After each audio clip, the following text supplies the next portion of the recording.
Hi guys, so we've spoken about cattle and why they were important to the African farmers.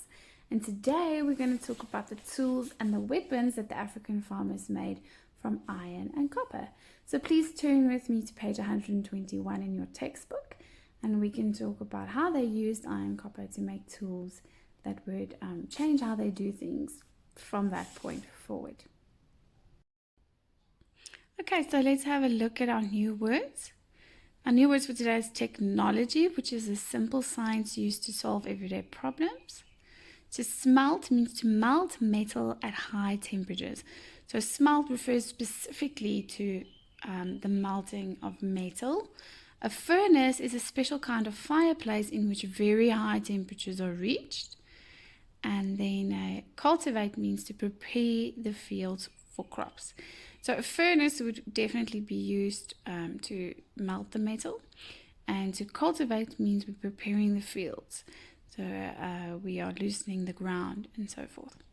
Right, so farmers need strong, sharp tools in order to chop down trees and cultivate their fields. Farmers needed to have the right tools. Iron and copper are better for these purposes than bone or stone. So if you remember previously, that was what their tools would have been made out of, was bone or stone. Iron Age farmers mined and smelted iron ore. Iron Age technology was more effective than Stone Age technology. So if you think of it, making tools out of stone, we call that the Stone Age, and making tools out of iron, we call that the Iron Age. Iron and copper technology was used to make agricultural tools. So agricultural means farming, like hoes and axes, as well as weapons for hunting wild animals and defense against enemies. Then we have, how were iron tools made? So they had found this iron in the ground and now they needed to find a way to make it into a tool. So only very skilled men worked with the iron, which they got from a type of rock called ore. So that would be called iron ore. Men collected ore found near the surface of the ground.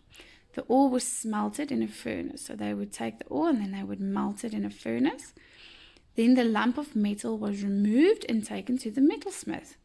The metalsmith would reheat the lump of metal and hammer it into the shapes of tools. So a metalsmith was somebody who had special skills to be able to hammer this iron into what they needed. So activity 7 is asking you, what technology did the African farmers have that the Khoisan did not have? So think specifically about the tools and what they're made of. Number 2 asks, look at the photograph on the right, and that's this one here.